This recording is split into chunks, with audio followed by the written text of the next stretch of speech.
আমাদের পিতা ঈশ্বর ও প্রভু যীশু খ্রিস্টে বিশ্বাসী থিসলনিকীয় শহরের মণ্ডলীর কাছে পৌলের পত্র সিল ও তিমথিওর অভিবাদ।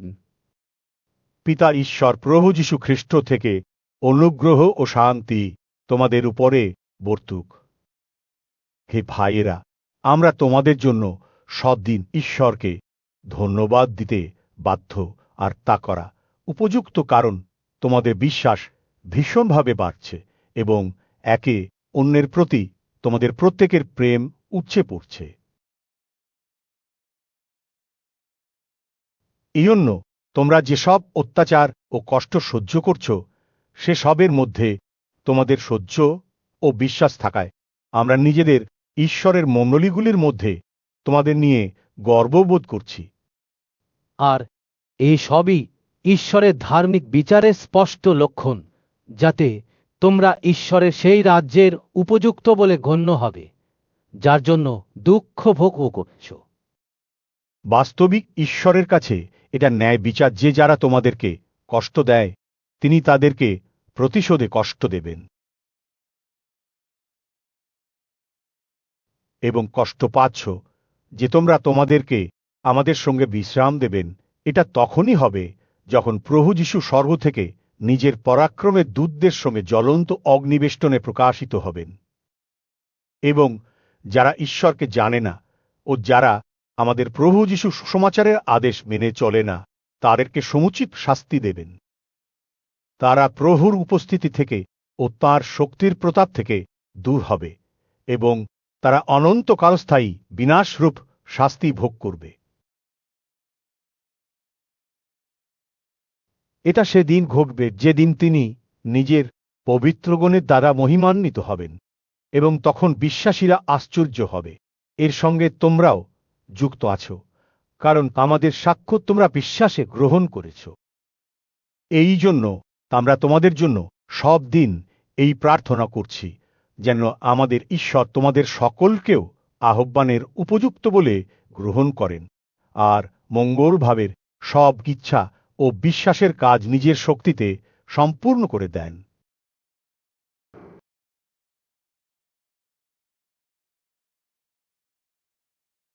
যেন আমাদের ঈশ্বরের ও প্রভু যীশু খ্রিস্টের অনুগ্রহ অনুসারে আমাদের প্রভু যীশুর নাম তোমাদের মধ্যে গৌরবান্বিত হয় এবং তাঁর মধ্য দিয়ে তোমরাও গৌরবান্বিত হও।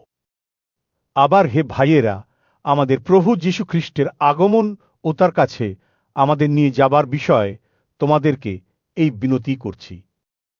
তোমরা কোনো আত্মার মাধ্যমে বা কোনো বাক্যর মাধ্যমে, অথবা আমরা লিখেছি মনে করে কোনো চিঠির মাধ্যমে মনের স্থিরতা থেকে বিচলিত বা উদ্বিগ্ন হল না ভেবো না যে প্রভুর আগমনের দিন এসে গেল। কেউ কোনো প্রকারে যেন তোমাদেরকে না ভোলায়, কারণ সেই দিন আসবে না যতক্ষণ না প্রথমে সেই অধর্মের মানুষ যে সেই বিনাশ সন্তান প্রকাশ পায়। যে প্রতিরোধী হবে সে নিজেকে ঈশ্বর নামে পরিচিত বা পূজ্য সমস্ত কিছু থেকে নিজেকে বড় করবে, এমনকি ঈশ্বরের মন্দিরে বসে নিজেকে ঈশ্বর বলে ঘোষণা করবে। তোমাদের কি মনে পড়ে না, আমি আগে যখন তোমাদের কাছে ছিলাম তখন তোমাদেরকে এই কথা বলেছিলাম? আর সে যেন নিজ দিনের প্রকাশ পায়, এই জন্য কি সে তাকে বাধা দিয়ে রাখছে তা তোমরা জান। কারণ অধর্মীর গোপন শক্তি এখনো কাজ করছে, কিন্তু যতক্ষণ পর্যন্ত তাকে দূর না করা হয় যে বাধা দিয়ে রাখেছে, সে সেই কাজ করতে থাকবে। আর তখন সেই অধার্মিক প্রকাশ পাবে, কিন্তু প্রভু যীশু তাঁর মুখের নিঃশ্বাস দিয়ে সেই দুষ্ট ব্যক্তিকে ধ্বংস করবেন ও নিজ আগমনের প্রকাশ দ্বারা তার শক্তি হ্রাস করবেন।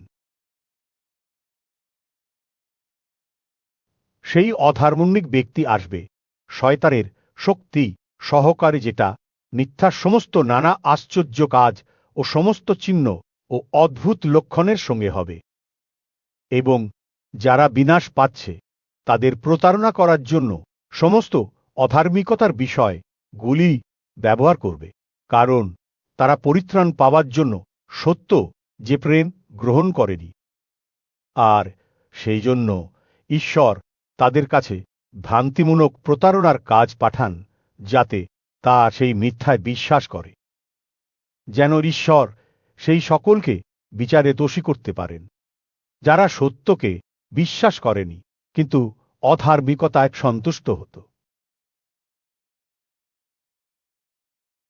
কিন্তু হে ভাইয়েরা, প্রভুর প্রিয়তমেরা, আমরা তোমাদের জন্য সব দিন ঈশ্বরকে ধন্যবাদ দিতে বাধ্য, কারণ ঈশ্বর প্রথম থেকে তোমাদেরকে আত্মার পবিত্রতা প্রদানের দ্বারা ও সত্যের বিশ্বাসে পরিত্রাণের জন্য মনোনীত করেছেন, এবং সেই অভিপ্রায় আমাদের সুসমাচার দ্বারা তোমাদেরকে ডেকেছেন, যেন তোমরা আমাদের প্রভু যীশু খ্রিস্টের মহিমার ভাগীদার হতে পারো। অতএব হে ভাইয়েরা, স্থির থাকো এবং আমাদের বাক্য অথবা চিঠির মাধ্যমে যে সকল শিক্ষা পেয়েছ তা ধরে রাখো। আর আমাদের প্রভু যীশু খ্রিস্ট নিজে ও আমাদের পিতা ঈশ্বর, যিনি আমাদেরকে প্রেম করেছেন এবং অনুগ্রহের সাথে অনন্তকাল স্থায়ী সান্ত্বনা ও উত্তম আশা দিয়েছেন, তিনি তোমাদের হৃদয়কে সান্ত্বনা দিন এবং সব রকম ভালো কাজে ও কথায় শক্তিশালী করুন। শেষ কথা, এই বিশ্বাসীরা আমাদের জন্য প্রার্থনা করো, যেন যেমন তোমাদের মধ্যে হচ্ছে তেমনি প্রভুর বাক্য দ্রুত গতিতে বিস্তার হয় ও গৌরবান্বিত হয়। আর আমরা যেন দুষ্ট ও মন্দ লোকদের থেকে উদ্ধার পাই, কারণ সবার বিশ্বাস নেই, কিন্তু প্রভু বিশ্বস্ত, তিনিই তোমাদেরকে শক্তিশালী করবেন ও শয়তান থেকে রক্ষা করবেন। আর তোমাদের সম্পর্কে প্রভুতে আমাদের এই দৃঢ় বিশ্বাস আছে যে আমরা যা যা নির্দেশ করি সেই সব তোমরা পালন করছ ও করবে। আর প্রভু তোমাদের হৃদয়কে ঈশ্বরের প্রেমের পথে ও খ্রিস্টের সহ্যের পথে চালান। আর হে ভাইয়া, আমরা আমাদের প্রভু যীশু খ্রিস্টের নামে তোমাদেরকে এই নির্দেশ দিচ্ছি, যে কোনো ভাই অলস এবং তোমরা আমাদের কাছ থেকে যে শিক্ষা পেয়েছ সেইভাবে না চলে তার সঙ্গ ত্যাগ করো। কারণ কি প্রকারে আমাদের অনুকারী হতে হয় তা তোমরা নিজেরাই জানো, কারণ তোমাদের মধ্যে আমরা থাকাকালীন অলস ছিলাম না, আর বিনামূল্যে কারো কাছে খাবার খেতাম না, বরং তোমাদের কারোর বোঝা যেন না হই, সেজন্য পরিশ্রম ও মেহনত সহকারে রাত দিন কাজ করতাম। আমাদের যে অধিকার নেই তা নয়, কিন্তু তোমাদের কাছে নিজেদের উদাহরণরূপে দেখাতে চেয়েছি, যেন তোমরা আমাদের অনুকারী হও। কারণ আমরা যখন তোমাদের কাছে ছিলাম তখন তোমাদেরকে এই নির্দেশ দিতাম যে যদি কেউ কাজ করতে না চায় তবে সে আহারও না করুক। সাধারণত আমরা শুনতে পাচ্ছি তোমাদের মধ্যে কেউ কেউ অলসভাবে চলছে, কোনো কাজ না করে অনধিকার চর্চা করে থাকে। এইভাবে লোকদের আমরা প্রভু যীশু খ্রিস্টের নামে নির্দেশ ও উপদেশ দিচ্ছি, তারা শান্তভাবে কাজ করে নিজেরাই খাবার ভোজন করুক। আর হে ভাইয়েরা, তোমরা সৎ কাজ করতে হতাশ হয়েও না। আর যদি কেউ এই চিঠির মাধ্যমে বলা আমাদের কথা না মানে, তবে তাকে চিহ্নিত করে রাখো, তার সঙ্গে মিশো না, যেন সে লজ্জিত হয়, অথচ তাকে শত্রু না ভেবে ভাই বলে চেতনা দাও। আর শান্তির প্রভু নিজে সব দিন সর্বপ্রকারে তোমাদেরকে শান্তি প্রদর্শন করুন। প্রভু তোমাদের সবার সহবর্তী হন। এই মঙ্গলবাদ আমি পৌল নিজ হাতে লিখলাম। প্রত্যেক চিঠিতে এটাই চিহ্ন আমি এই রকম লিখে থাকি। আমাদের প্রভু যীশু খ্রিস্টের অনুগ্রহ তোমাদের সবার সঙ্গে থাকুক।